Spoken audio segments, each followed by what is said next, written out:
Oh, we could fly. Welcome to this new season of the Have a Cup of Jahani podcast. So, I want to title this new season that I'm embarking on with I'm Growing. So, this is going to be the season of growth. And that's what I'm going to share with you throughout the season. So, I thank you for coming over here and sitting with me. And I hope you enjoy. Ooh, friends. So, I read the 12-week year. And I'm going to put it on the show notes. I'm going to put it in the summary. So that way, if y'all want to read it, y'all go ahead and read it. Maybe I'm late to the party for the 12-week year party and y'all are already in it. And I'm just the late bloomer in the show. And that is okay. We got to talk about it though. Are you ready? All right, let's go. So the 12-week year is, in theory, very easy. I started to read it, listen to it, and I listened to the summary. I listened to the Blinkist first. And this is, once again, another book that I listened to the Blinkist, and then I went ahead and listened to the whole Audible, and then I went ahead and read it. So I have three versions of this book because it was something that I felt could change my life, kind of like Bujo, kind of like the bullet journal, and how that changed my life for the better.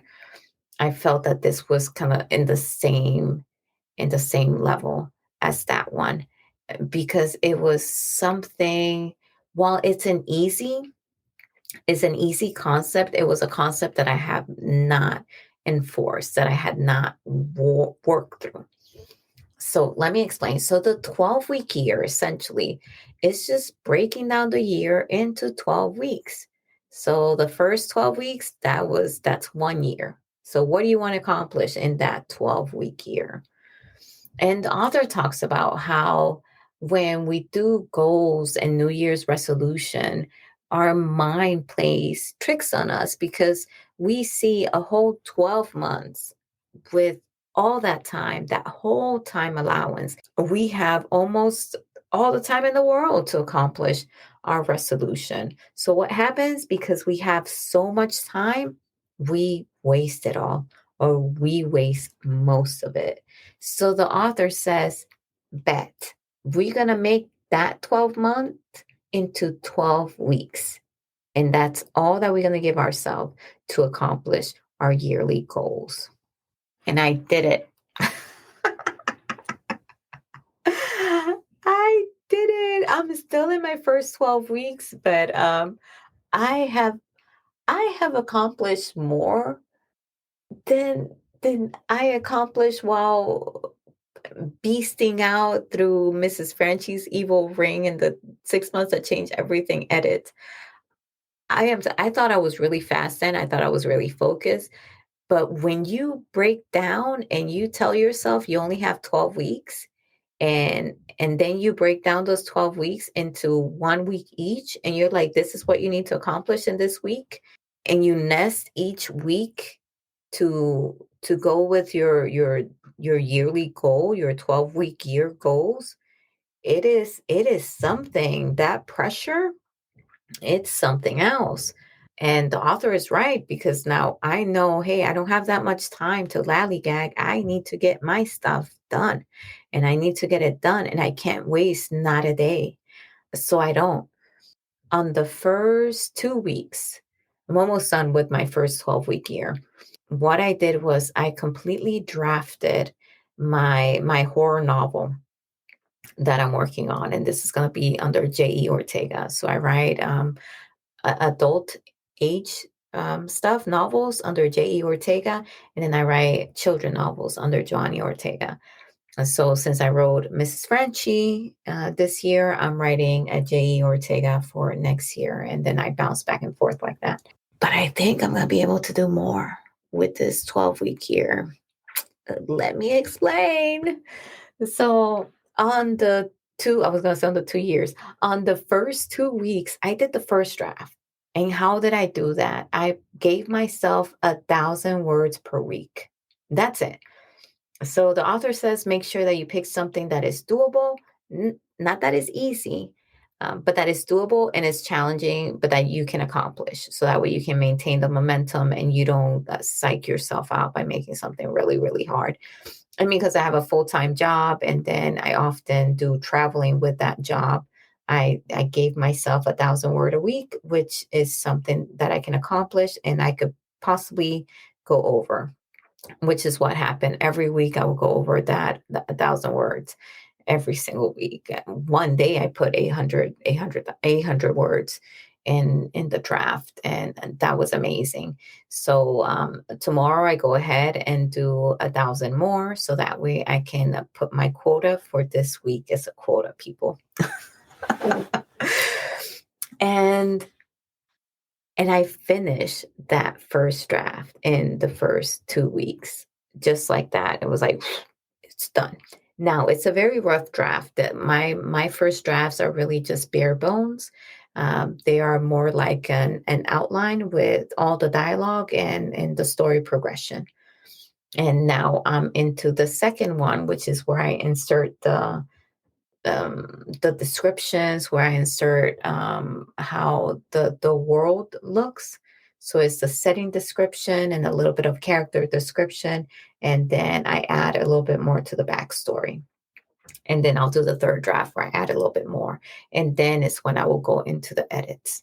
So right now I'm on the second draft and I am redoing chapter 2. I finished chapter 1. So now my quota, once I finish this one, will change. So that means that each week I will be churning the edits of a new chapter each week. And since this has 13 chapters, that means that in 13 weeks, in a little bit more than a 12-week year, I would have redone all those chapters. And then I will go into the edits for my next 12-week year. You see? Which means that early next year, I will be looking into the final edits for this book, which is way faster than how I was able to finish Mrs. Franchi's Evil Ring in the 6 months that changed everything. And that is because I am staying up to pace. I am maintaining my momentum. I am doing the race at a pace that is comfortable for me, that doesn't overwhelm me and causes me to stop. And I couldn't believe that a 12-week year would do that. I tried it because I wanted to try something to be more productive. And I didn't want to muddle through this book the way that I did on the last one and have these long stops of just procrastination stops and of second guessing stops and all that other stuff. I didn't want to go through that. So that's why I was like, what do I have to lose, right? So let me try it. But I didn't know that it was gonna turn out this way. I didn't know that it will be this productive for me. And I love it. And the author puts in there how after each week you go ahead and score yourself and you reward yourself if you meet the goal, and that's what I do. So each weekend I look forward to assessing how I did and kind of like give myself kudos, and I put it on my bullet journal, each goal, and on each day I put in there how many words I did, and I just seeing that tally kind of like reinforces the happiness, the accomplishment vibes that I'm getting. And because I feel so accomplished, that kind of rolls over. It's kind of like a wave. So feeling accomplished just rolls over. It's like roll over a minute. It rolls over into the next week. And then I want to feel accomplished again, or I want to feel even more accomplished. And then it's kind of like this back to back to back to back until it becomes like this crescendo. This is what I'm imagining of when I finish the book. And then I get to have a big old party. And then I get to sit down and reassess and go ahead and add my next 12-week year goals. And I will go on like this. accomplishing the things that I want to accomplish. But it's just like I feel a little silly describing it because it's so simple. But the author was right. It's like, it's not. He starts his book by saying it's not a knowledge problem. America doesn't have a knowledge problem. America has a execution problem, meaning that people have all the knowledge in the world on how to do things and how to get about doing things and how not to procrastinate and so forth. And he's right. I have like almost every book in the game when it comes to productivity and not procrastinating and all of that. I have many apps. I had to cancel so many subscriptions because I was not using them. I was just like hoarding apps, productivity knowledge, and so forth, but I was not using any of it. The 12-week year pushes you with a very simple concept to just get your shit done. It's like, look, girl, you only have this many weeks in your year. So this week, you got to get this done. And next week, you got to get that done. So that way, by the time you reach 12 weeks, you have accomplished this. So it leaves you very little time to second guess or very little time to sit and wait or to kind of like, for me, wait for inspiration or something like that. So because I know that I have to have a certain word count because that is my goal that I want to reach for that week. I don't lollygag and kind of like tell myself, oh, I'm not inspired. I literally just sit down in front of the computer and I do it when there's a lull for lunch at work or usually around 3 p.m. when there's like a lull between meetings, or I do it while my husband is cooking dinner at home because I know I have like a quick 40 minutes that I can just write and not be bothered with anything else before dinner starts. And then we start our conversation for the day and so forth. And those are usually like my opening times that I do. And because I know that that is how my day unfolds and how those are my opening time, I use that to my advantage. And I don't give myself the option of not doing anything because I just sit down in front of the computer and I write words and I write whatever it is that comes to mind. And doing it that way has really helped me to finish that very first bones skeleton draft that I did and what is helping me on this second draft that I'm embarking on. I don't know how the edits will go. I can share that with you all once I embark on the edits. But right now, I'm really enjoying the drafting because I am literally just vomiting beautiful words into Scrivener right now. What comes to mind, and I strategize now, so I have a playlist and everything. I will share that with you all of what gets me into the mindset, because I was able to ascertain that certain authors, for them to get on the mindset and not have that pause in productivity, they listen to certain music that gets them into the character mindset. So that way they can, as soon as they see the page or the blinker on their computer, they start typing because they're already there. So after I read this book, I went ahead and put down some songs that I knew go with the theme of this book, which is horror. So it's some heavy metal and heavy angry rap in my playlist to get me into the mindset of the angry main character. And I listened to that, and boom, it's like I'm off to the races, people, and it is insane. But I did that because I wanted to make sure that I meet the goals that I set for myself each week. So that way, by the time 12 weeks come, I'm already working on the edits for this book. Now, remember, I made my goals challenging but attainable. I didn't make them into a whole mountain that I knew I could never climb or that would make me frustrated or like make me lose hope. And I also didn't make it super easy to the point where like I will, because I know me, if I make it super easy, I will wait until the very last day.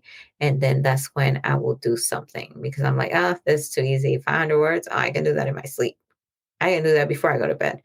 Um, but no, I turned it into 1,000 words, knowing that sometimes my job takes all of my time and that I may have really like 3 days in the week, four at the most, where I really have a chance to sit down and write. But I knew that even with minimal time, I can burst out 1,000 words in 1 week towards the draft. And yeah, and like I said, I will repeat myself again when it comes to the edits. I'll be working chapter wise, so I'll be breaking down the goals once again to tailor to my project because these goals are not set in stone. These goals are changeable, and we can modify them to meet the overarching goal. And my overarching goal is to finish this novel. So because of that, once I go through the edits, it won't be words any longer. It will be chapters. I'll just be going one chapter at a time each week where I go through the edits.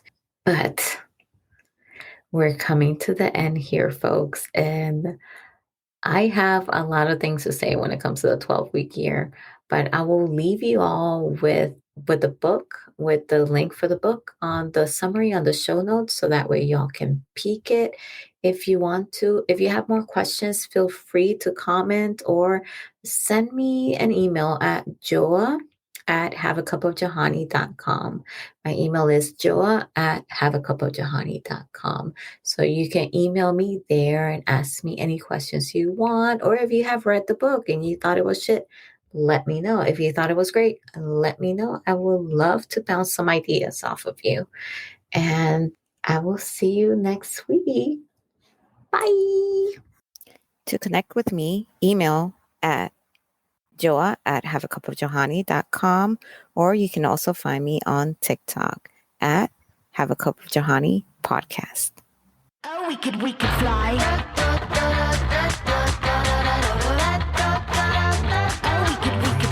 Thank you so much for listening. Don't forget to follow and subscribe to the show. See you on the next episode.